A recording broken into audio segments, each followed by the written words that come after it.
Hello. I'll show a video, okay? About impact.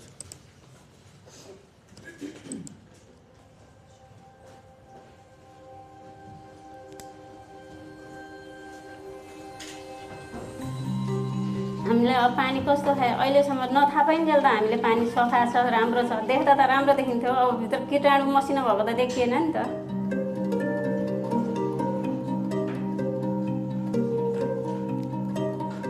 पहिला जाडो पखाला लाग्थ्यो बमिट हुन्थ्यो स्वास्थ्य चौकी जान नि धेरै गाह्रो हुन्थ्यो स्वास्थ्यको डाटा पनि हामी हेर्न सक्छौं निकै नै पानीजन्य रोगहरू लागेर उहाँहरू बिरामी हुन्थ्यो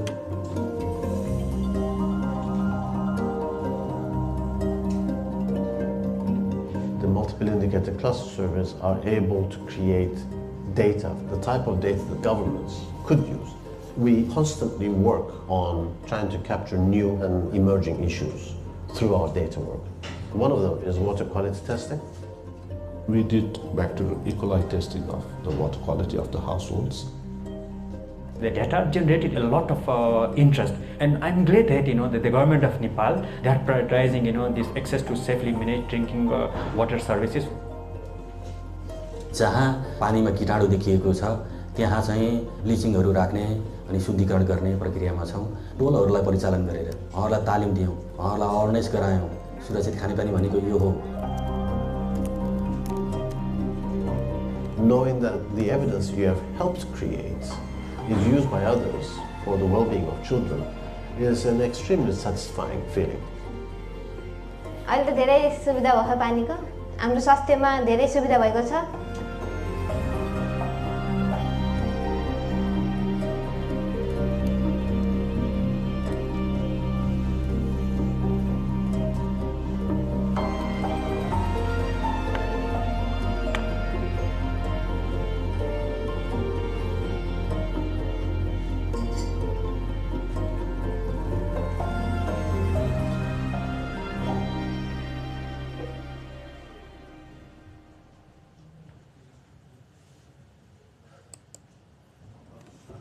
So impact, that was how and why this program came into being. By the way, I have some notes in an Excel sheet that I was planning to read from or be inspired from, but I've changed my mind because we don't have time. So I'm not going to say everything that I planned to say, I'm going to go with the slides. But the slides do not have that much wording on them. So let me see if I can remember everything that I planned to say to begin with. But impact was what this was all about. To create data so the governments could use that data to take action to improve the rights of the children of their countries. And then for us to be able to hold them accountable to their actions in terms of children's rights everywhere. Because we needed evidence. This came into being, and I'm talking about the past. I'm talking about the past of the program, the beginnings of the program, not only because of my age, but also because I think some of the things that we're doing today are important. It's important to understand the past to be able to understand what we are doing today and what this is about. So, in the beginning, going back to late 80s and early 90s, there are some very critical things happening in the world. One of them is the adoption of the Convention on the Rights of the Child, which was in 1989, but it became effective in 1990. Then the same year, we had the World Summit for Children in New York, where all the countries came and signed and pledged onto the World Summit for Children and the indicators and the targets that it came up with. Almost all the countries. So that was the second important initiative. That's 1990. And then, when those happened, and especially when the World Summit for Children very explicitly called for the generation of evidence to monitor a set of indicators on children, then it was obvious that someone, UNICEF, because World Summit for Children was seen largely or exclusively almost as a UNICEF agenda. It wasn't like today, that everyone is interested in children, everyone is championing children's and adolescents' rights. It was mostly a UNICEF thing at the time.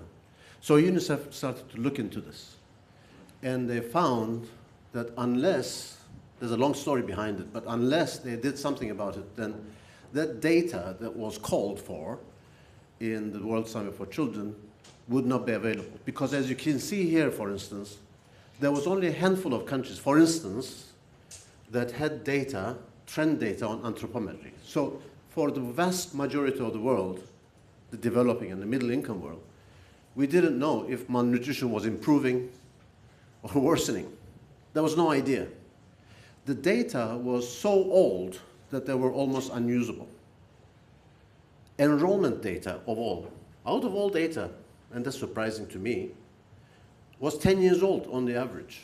Anthropometry data was 10 years old on the average in the globe. So there was no data, real data availability, the way that we now, academics and researchers and all of us, enjoy. It was nothing like that at the time. So UNICEF decided, after trying to see if there were other solutions, rather than UNICEF developing a program, touching base with other survey programs, no one was interested, because as I said, World Summit for Children was UNICEF's agenda. Children was about UNICEF only, almost. So no one was interested to take on children's data into their existing household survey programs, of which there was not as many as we had before. And then UNICEF decided to start this program called the Multiple Indicator Cluster Surveys. They started mix, and there's a reason that I put it in inverted commas, and I will get to that in a minute. The first mix, round of mix, it was more of a campaign. The first mix, and I will show you why in a minute, you're wondering what this is about. Do you want to know? I will come to it. The first mix and the second mix, it was not a program. It was a campaign. It was a campaign trying to include all the countries to collect data to be able to report on the World Summit for Children goals and indicators. That was all there is to it. It didn't start a program, and I will show you evidence. Some of my mixed colleagues, I'm sure, do not know about this too, unless they have, deliberately gone and looked into some of the documentation at the time. But remember, this was a time of campaigns. In the 80s, there was the vaccination campaign. Very important campaign worldwide. 1979 was the International Day of the Child. It was a big thing. And that year, we had this UNICEF concert, the Music for UNICEF concert, which is a charity concert in New York. Look at the names. Well, some of you don't know those names because you are too young. Unfortunately, I know all of them, almost in person. But all the big people were there at the time. Big concert. And the album is available if you're interested. So, what were we talking about? Oh, mix. Okay, I'll come back to this. So there was that. There was a time of campaigns. It wasn't a program. Look at this. This is the cover page of the manual of the first mixed round. It says monitoring progress. That's the title. Progress toward the goals of the World Summit for Children, a practical handbook for multiple indicator surveys. There's no cluster. Multiple indicator surveys meaning any survey which has lots of indicators in it. The reference is not to mix. The reference is to any survey. So this was not starting a program. This was actually coming up with a set of modules, which I will show you in a minute. And the manual itself defined itself as it contains a model of well-designed survey instrument, singular, to use for obtaining the needed information This standardized questionnaire, and you are thinking now that I'm going to find the questionnaire in the manual, is a product of a collaborative effort involving. If I'm sounding sarcastic or critical in any way, don't think like that, because I was part of this. I was part of this as a consultant at the country level, not in my current capacity. And it was, as I will show you later, it was radical, pioneering, revolutionary, what they did.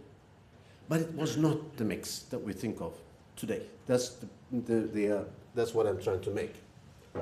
So what there was in the manual was a set of modules. That was all. There was not a questionnaire. The manual had sections on all of these different topics.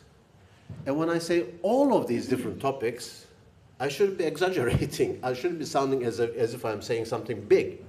Look at the modules that we have there in Mix 1. And some of them are even optional, because they were all based on the World Summit for Children goals and indicators, and there were not that many of them. They're all WASH, education, health, and nutrition. And all of them, if you look into those modules of questions, they're a short, limited number of questions. Now, this is important because we just had the other session, the previous session in the other room, where two of my colleagues, Ranto, actually talked about the missing children in another survey program. I will come to that in a minute, but please pay attention to this. This starts, it's a flow of a possible questionnaire. Some countries have actually taken this flow, as we did when I was a consultant, and came up with a questionnaire which resembles a mix. Now, many countries didn't, because the issue was, start with a household module, which is household list, members, etc., and then ask about water and sanitation in the household questionnaire and salt iodization. Then there are some under 5 topics, like these, ask about those. Then there's mothers, and there's over 5s. Do you see any women's questionnaire? No, there's no women's questionnaire, there's mothers. So the issue is not going through mothers or children, but going through here and collecting this information. There's no conditionality in terms of going to women and asking about their children and then asking about their children's diarrhea, vitamin A, etc. It's independent. So this was an unintended great consequence for the program. It is because of this approach, the fact that there was no questionnaire in Mix 1, that we are now able to cover children who are not residing with their mothers. It was an unintended good consequence. Then, when we came to Mix 3, that's when, this is the cover of the manual, that's when it became multiple indicator cluster survey. That's when it became a program.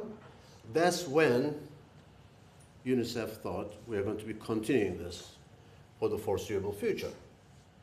And that's when this, all the naming was multiple indicator cluster surveys. There was a single questionnaire. There was something similar to that in Mix 2, the second round. But the third round had a specific questionnaire with household questionnaire, women's questionnaire, and an under 5 questionnaire. And this is where it started to change into something of a different animal. And from then until now, this is what the program has done. With that change, actually, the discrete round approach, because Mix 1 was in 1995 and 96, Mix 2 was in 2000 and 2001 mostly, so there was no overlap. They started Mix 1, finished. They started Mix 2. In 2 years, they finished it. The campaign was over, because that's what the World Summit for Children goals actually said. Have data for the mid-decade and the end decade, which was 2000, and that was it. But then everything changed by then. MDGs came in. The World Fit for Children came in. There were lots more monitoring and evaluation frameworks. The malaria group had a list of indicators. The WHO had lists of indicators. UNFPA did. Everyone was jumping onto this bandwagon of having a set of indicators, goals, and targets. So the ecosystem of this kind of thing was completely different at that time. Therefore, because of that, the program started in 2005, the third round, and it continued as a program at that point. And as you can see on the screen, these are the surveys which were conducted, numbers of surveys by round. And as you can see, it's not discrete anymore. Mix 3 ends in 2010, but Mix 4 starts in 2009, 1 year before. So there's overlap between rounds. It's not like let's do a campaign and collect as much data as possible from all the countries, stop, take a breath in, and then start another round. No, it's not like that anymore. It's a continuous program. And without going into too much detail, of course, this number is truncated because we are early on in Mix 7. So I would think that likely it's going to be 60, that number, by the end of 2026. Now, what has happened since then? A huge proliferation of content. This is Mix 7 content, only the base questionnaires. Look at all this data, all these topics. Non-existent completely in Mix 1, even Mix 2 and Mix 3. Because most of the additions to the questionnaires have been in the last 2 rounds. Well, if you count this one, 3 rounds. Mix 5, Mix 6, and Mix 7. So you can see a lot of child protection related topics here which didn't exist before. Child labor, discipline, functioning, some others like foundational learning skills. And not only do we have all these new modules and huge questionnaires now, we also have expanded sets of questions for those classics. Like WASH, water and sanitation, used to be a few questions in Mix 1 and Mix 2. Now we have expanded those questions. So it's not only the additional new modules, it's also the expansion of the existing ones. So because of that, I think in some presentations that I heard today, it was mentioned that we have this architecture now where we have a base questionnaire, and then we have complementary modules. You cannot even read so many that you cannot, I'm sure, read from over there how many of them we have here, and brand new ones included. Now, one of the changes that happened over time when this became a program was to actually start innovating too. And I see the program as something of a factory now, producing new indicators and modules. And these are all, don't look at the yellow ones. All the others are modules or indicator sets, etc., that we have developed in collaboration with others, of course, almost always, that have found their way into Mix. And they're unique to Mix, most of them, if not all. They're unique to the Mix program. Some of them have become SDGs, like early childhood development, over time. There are still those in the pipeline, like child food security or inclusive education, ICT for children, for instance. So the character of the program has changed also. And we always wanted to make impact in this too. Impact so that we develop these new things, and researchers and academia like yourselves take those on, analyze them, criticize us, so that we can improve them. You know, that kind of dynamic is actually very important for the program. And then the result is now, this is the number of completed surveys, 115 countries up to now, 361 surveys, and 262 data sets available. One of the pieces of information or evidence that the first mixes, the first 2 rounds, were not thought of as a long-term program is as follows. There's not a single data set from Mix 1. Not a single one. I think for 70%, 60 to 70% of mixed 2 surveys have data sets on our website. But they are there because, I know because I arrived just after that, they're there because they were wrapping up the program. It was being closed down.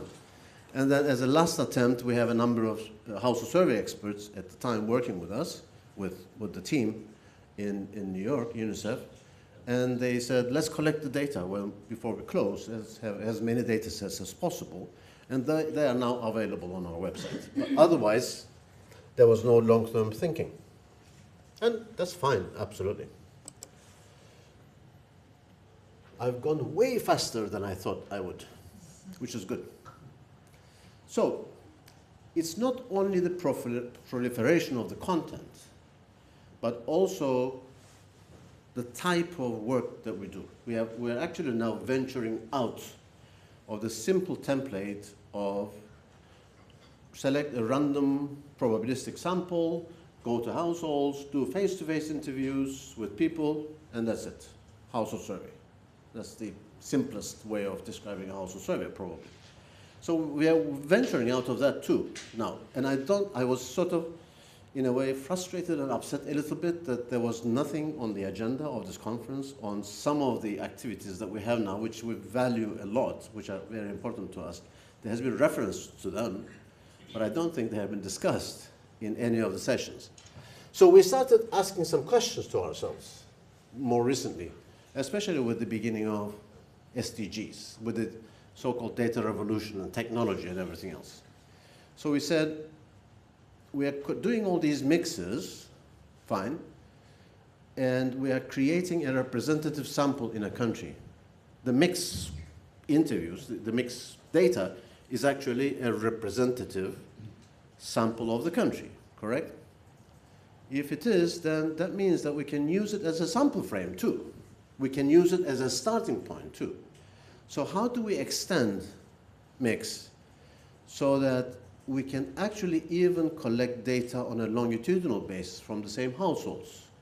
I'm just not in no chronological order. I'm just mentioning some of the questions that we were concerned with. How can we extend it longitudinally? How can we use phones? Do we need to use phones? Because everybody is putting pressure on us. Can you give us data tomorrow morning? Tomorrow, next month, tomorrow, next month.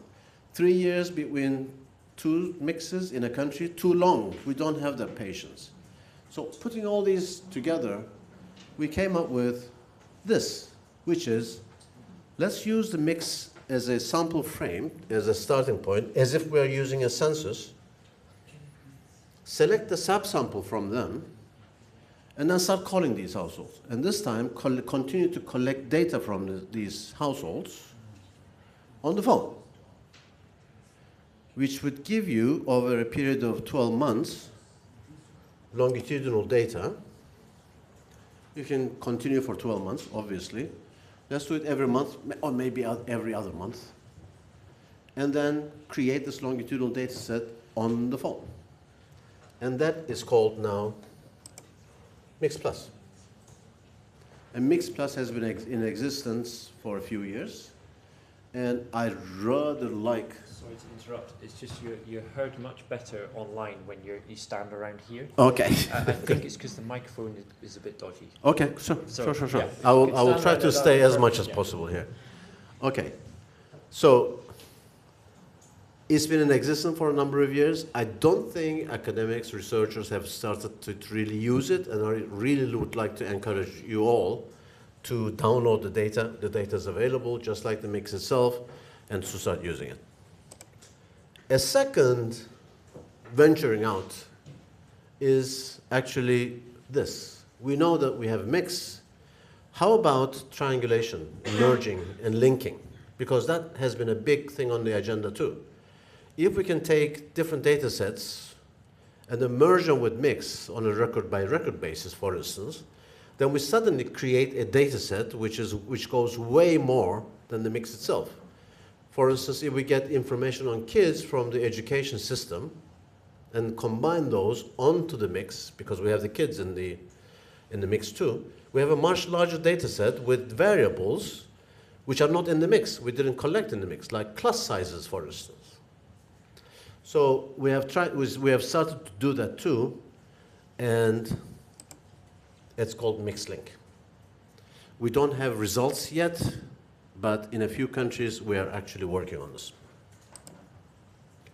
Mixed GIS, I think you have heard about Mixed GIS so far several times during this conference, is the geospatial work that we're doing. It's actually a special case of MixLink because you are taking geospatial coordinates and you are combining them with the household survey data. And that's opening up a lot of opportunities. It's opening up a big door to mix being a vehicle for analyses on climate and environment, because that kind of data can come from the geospatial data or links with big data. And as in the previous session, I think the plenary, we talked about the degree of urbanization, and that is thanks to partly to geospatial data that we are able to create that. But I think that since we are not the only ones working on degree of urbanization, the NSOs are picking up on the degree of urbanization, possibly from now on, because there was some question, I think, if degree of urbanization is going to be available for all countries. I think it's going to be possible to even have the degree of urbanization codes without having to have the geospatial codes, because NSOs are creating that kind of information. There are other agencies working with NSOs. So I think that probably in 10 years' time, if not sooner, there's going to be much more that can be used in terms of the degree of urbanization in the data sets that you would download. So we have other initiatives also. Mixed platform for real-time implementation, affectionately known as Mixed Pretty. That's our modernizing of all the tools that we're using, trying to make sure that we are automating the processes between the creation of a questionnaire and the handling of the questionnaire in the CAPI system, and making sure that we come up with camera-ready tabulations to make everything faster, with less errors, taking out the human error factor from it, so that we can come up with something even faster and more beautiful. Then we have Mixed Tabulator. Mixed Tabulator is an online analysis tool that we are coming up with for tabulations, maps and graphs we've been using with the IPOMS program. For that, we are harmonizing all the data from Mix, and then we are creating the software that will be online, where academics and others, researchers will be able to go to, and with a few clicks, we'll be able to come up with very simple tabulations, multi-country tabulations, and graphs and maps of that kind. Especially when you're not nerdy like me in being able to use and like these statistical software, and you don't have time for it to deal with Stata or SPSS, then this would be a good solution for those semi-technical colleagues or colleagues with no time to be able to go there and do simple tabulations and get results for many, many countries, for many, many rounds. And then, as you've heard some of them, we have been working on things to do with monitoring data quality, creating a survey quality index, and the level of effort that Bo was talking about earlier in one of the sessions. Now I'm coming towards the end, and I wanted to say a few things about the lesser known Mix. Even those colleagues, like in UNICEF, for instance, who think, oh, Mix is, we know everything about it. I think there are certain things that sometimes I detect that my own colleagues do not know, and it gets me very upset, to be honest with you, because they're supposed to know, especially in UNICEF. So I try to, every opportunity that I have, I try to bring these up. One of them is that there's no such thing as mixed countries. People talk about mixed countries. There's no such thing as a mixed country. There's no country called a DHS country either, or other country. Countries come and go to this program depending on their data gaps and whether they are able to work with us. There's no country that has done, well, there's a few, have done all mixed rounds, but most of the countries come and go. A country did mix one, never came back. China, for instance. Or there are countries like, I don't know, many of the African countries who do one round of mix, do not participate next time, and they participate again, etc. We wouldn't like to call anyone a mixed country. All countries are possible mixed countries, including high-income countries. Now, I think a winning formula that we have had, but a very difficult one, has been government ownership and transparency. Here's what I mean by it.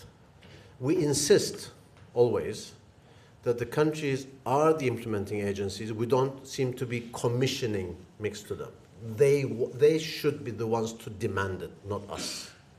And they should be the ones to implement it and take the final decisions. That is very important, but with one condition. Don't just go out, do the survey, and we have no involvement. No, it's a collaboration. We have to be there. And everyone has to be transparent. Because if we are not in the game, in some countries, maybe a handful of countries, governments, even statistical officers will think, this result is not that good, so let's not, or this is, tricky or sensitive, let's not collect data on this, let's not report on it, let's censor it, etc. We try to make sure that that doesn't happen at all. Are there some examples? Maybe one or two over time, but otherwise, no. So this becomes a winning formula. We have ownership by the governments, which increases the chances of governments using this data and doing something about it. But they're also transparent, so the data is real.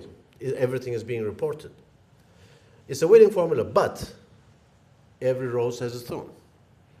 When we give everything to the government, when it's their survey, then we have to wait for them to select the sample, wait for them to do the analysis, wait for them to do the report, and that takes a lot of time.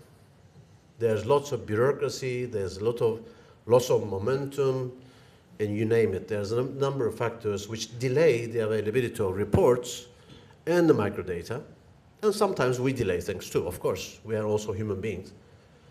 So that's a price to pay, but the government ownership is so important that we don't want to give up that principle. And because of that, UNICEF, sometimes people say in documents, and I keep on correcting it. I must have corrected it like 2,000 times since I came on. And that's a long time, by the way. It's 20 years since I came on. I keep on correcting UNICEF's multiple indicator cluster survey that UNICEF implements. No, UNICEF doesn't implement any of these surveys. UNICEF supports the implementation of these surveys. UNICEF is only responsible for coming up with a template or the model or the standard. And that's all there is to it. So I keep on correcting that. And because of the same reason, because the government owns the survey, what we distribute, what you all download and do analysis on from the Mix website is actually, technically speaking, a copy of the government's microdata. We cannot change the microdata ourselves in any way. And they're advised not to change it. If they change it, they have to tell us so that we can change our copy too. It's a collaboration. So it's not ours at all. And we don't like it to be to belong to us. Now this came up earlier, I mentioned it. The first 3 questionnaires was what we had in Mix 3, household questionnaire, women's, and under 5. Now in the later rounds, men's questionnaires and 5 to 17 questionnaires have been added, but as you can see, all the arrows are from the household questionnaire. In another survey program, like the DHS, for instance, that arrow for most of the indicators goes from the household questionnaire to the women's questionnaire, and from the women's questionnaire to the under 5 questionnaire. Therefore, children who are not offsprings or women who are interviewed on some indicators, many indicators actually, are completely invisible in those surveys. And that's a big problem in many African countries with high orphanhood and fosterhood levels, so that you have lots of kids who are not living with their mothers because the mother doesn't exist, or the mother maybe has migrated somewhere else. Any reason behind it. And then it's even worse now. We are realizing this problem is even worse for some indicators in this questionnaire, because the proportion of children not living with their mothers is much higher in the higher age groups of children. So as I mentioned, this was a nice accident, not a consequence of a deliberate action. We have to make sure that we cover in this program orphaned and foster children. So let's invent a separate questionnaire. It wasn't like that at all. It was just a matter of, these are the indicators we need under fives. That's it in the mix one. But it had a really good consequence in this respect. So we have high response rates. Some of you are from high-income countries, and you must, I'm sure you are used, unless you are specifically working on middle-income and developing country data, you are very much used to working on household survey data, which has response rates of 30%, 40%. Are you? I think you are, some of you. That's not the case for us yet, or maybe never. We have response rates well above 80%, 90% in most of our surveys, in the huge majority of our surveys, right? Is it because of the countries that we work in? Possibly. Is it cultural? Most probably.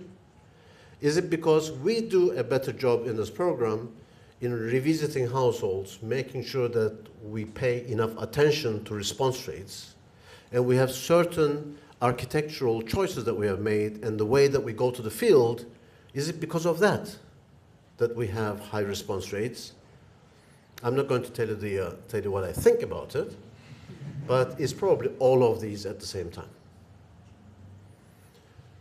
Because there are some surveys in the same countries that we do a mix in, where we have an 85, 90 response rate, and another organization has just finished the survey, is claiming success because they had 60% response rate. So there must be some differences in terms of the way that we implement these surveys. And we have also record SDG coverage. Maybe this is a very nerdy, government-y, international agency kind of language, but in terms of the Sustainable Development Goals, this program is the world record breaker. And I'm not going to be modest about it at all, because it's important for UNICEF, for agencies like UNICEF, for the UN crowd, and for the countries too, because everyone has caught on. Everyone has bought into this SDGs thing. Everyone wants to report on it. So in mix 6, we had 33 SDG indicators covered in mix. Now we are having 40.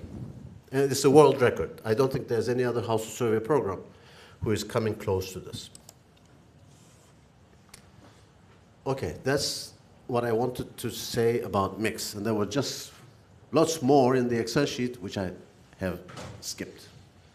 So I'm coming to the closing now. And then I'll give the floor to Professor Gordon, to Dave, in a minute. Now, this team, the mixed team, is a small team. Many of them, almost all of them from New York are here. Just maybe a couple of exceptions. And we have the regional office, the regional coordinators. I think some of them are here too, which is great. But it's a small team. And this is the team, together with Bristol, of course, have organized this conference. And what a way to go. I'll explain what I mean by that in just 1 minute. Please bear with me. What a way to go, because we never intended this conference. We didn't think of this conference that it was going to be with so many papers, so many people. We thought, and correct me if I'm wrong, Dave, we thought it was going to be a 30, 40-person affair in Bristol, just one small room, coffee, etc., etc. And we didn't promote it aggressively too, but despite that, we had 242 presenters and co-authors. We had actually 275 submissions before that. We selected from among those, how many? 92? 83, I think. 83 papers. And then we had so many presenters and co-authors from 49 countries. And 72% of all the presenters and co-authors are academics. And only 16% are UNICEF, and the rest is from all walks of life. Now, allow me to say that the mixed team that I'm talking about is not used to you guys at all, because we support implementation of surveys. And implementation of surveys is with national statistical offices, with governments, with other UN agencies. We are used to that kind of crowd. We are not used to you. But it's been so refreshing to have these papers and this quality here that I am so pleasantly surprised that it was well worth the effort of really hard work doing this conference. First, I would like to thank Bristol Poverty Institute for hosting us here in Bristol University. I am apologizing for not being here yesterday, but if you have any skepticism about humankind, please think again, because airlines are worse than humans. That's why I was not here yesterday. So many, many thanks to Bristol Poverty Institute for hosting us here. We worked hard together, to Professor Gordon, to Magdalena, who's been with us for some time now, working on this, and the whole group here from the Bristol Institute. Thank you so much. I'd like to thank, of course, everyone who submitted papers, presentations, and have been here, everyone who's been online. I'd like to thank the conference organizing committee, to several of my colleagues, Eva, Enrique, Stephanie, Rob, I'm going to forget someone, Tatiana, who joined a little bit later, Rob, who was there, and Turgay. And when it was clear that yesterday, especially, that I wasn't going to make it, especially I would like to mention Tatiana, who led the whole thing yesterday and the day before in my absence, and within the last 2 weeks too. Now, I'll combine this with a personal note. I have 58 days and 12 hours to retire. On the last day of October, I'm retiring. So not only I'm thanking all the mentioned for organizing the conference with us, but I would like to also thank in your presence all the mixed team, those who are with me now, and those who have been with me in the last 20 years, since 2004, for everything that we did together. So thank you very much. And thank you very much to all of you for being here, for submitting, for presenting, for discussing, and for being online, if there's anyone left online. Thank you.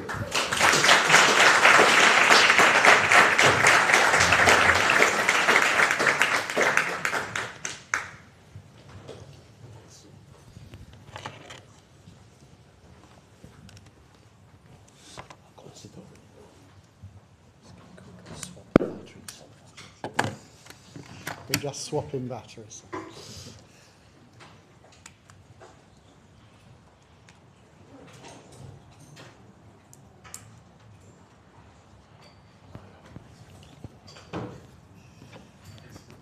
Thank you very much, Attila, for that fantastic speech and covering so much important information about the mix. I'd just like to add to some of the things you said, if you'll bear with me, going back over history, which some of you probably weren't even weren't even in infant school when these things happened. 20 years ago, there was the first mixed conference. We took about 18 months to develop that conference, and we advertised it widely, and we had to go to people and ask them to speak, and a lot of the papers weren't even involved with the data analyses. They're about things that MIX could do or could be useful to do. Data analysis was much harder in those days. There were about 35 papers and very little research at the time on children around the world. I mean, there were specific pediatrics and topic-based, but nothing like what we have today. This conference was very different. I mean, most of the papers in that conference were by people from North America or Europe who were data analysts or in universities. This conference is from people all over the world, from every continent on Earth, both in person and hundreds of people online. It's truly diverse and truly analysing data from around the world, from people from those countries or those regions of the world. So the change is remarkable, and such a diversity of subjects, and not just analysing one survey in one country, but multiple surveys. So the scope has been vastly changed, and that's due to the hard work of Attila and the MIX team, which have made data on children around the world available and promoted its use by tremendously, and increased our knowledge of the world's children and improved the lives of children by increasing that knowledge. I can think of no other programme in history that has benefited children almost as much as the MIX programme. Governments now have the information they need, policymakers now have the information they need to improve the lives of children and their families. And that simply didn't exist 20 years ago. So I think I'd like to ask you all to congratulate the MIX team and Attila by giving a round of applause.